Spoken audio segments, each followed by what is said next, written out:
Mchezo ulikuwa mzuri na kama jinsi ambavyo umesema, Tabora ni timu nzuri, iko na matokeo mazuri sana hivi karibuni. Jaribu kuangalia mechi chache sana ambazo imefungwa. Inaweza kushinda away na shinda nyumbani. So nipongeze vijana kwa kazi ambayo wamefanya, haikuwa rahisi.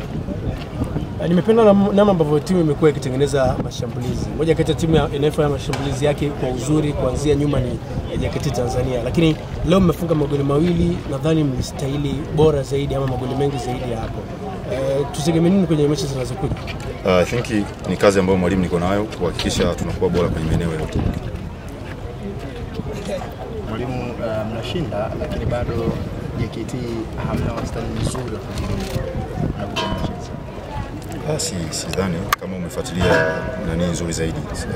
I think baada ya timu kama 3 au 4 ambazo zimeruhusu magoli machache tunafuata sisi kwa 4. Kama tuko vizuri naamini labda tungekuwa tunadaiwa mpaka sasa labda goli 20 au 10, lakini bado tuko tuna kazi nzuri na tunaendelea na muendelezo huo tupunguze zaidi kutokuruhusu magoli. Kwa namna umebadilisha majukumu ya Edward Songo uwanjani kwa sababu anaonekana akifika sana kwenye maeneo ya mwisho. Hapana, ni mechi approach, game plan inataka jinsi gani ambavyo anaweza kufanya kwenye ile nafasi. Sijambadilisha kwa maana labda acheze sasa striker, anacheza kitu kingine tofauti. Hapana, yuko kwenye nafasi yake. I think ni majukumu yanabadilika kulingana na mpira ambapo unakuwepo. Wakati tuna build up, kuna nafasi gani ambazo yeye anaweza kaenda create, then tukafanya ku exploit zile nafasi alizozicreate yeye. Kwa ni majukumu na plan ya timu ambavyo inamtaka afanye. Mwalimu, mmepata alama 3 muhimu kwenye mechi 4 mfululizo kucheza mchezo, imekuwa na maendelezo mzuri. Bila shaka lengo la kwanza lilikuwa ni kubaki ligi kuu. Tuseme kwamba JKT anaweza kuwa na malengo ya ziada kwa maana mara baada ya kuzipata hizo alama anaweza kuwa na malengo ya kuhitaji kucheza mchezo wa kimataifa.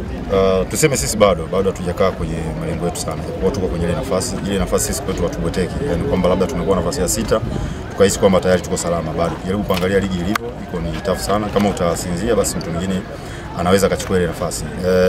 Ikija nafasi ya kutafuta nafasi ya kwenda kimataifa itakuja tu automatic. Lakini kwa sasa tuna focus hasa kubaki salama kwenye ligi.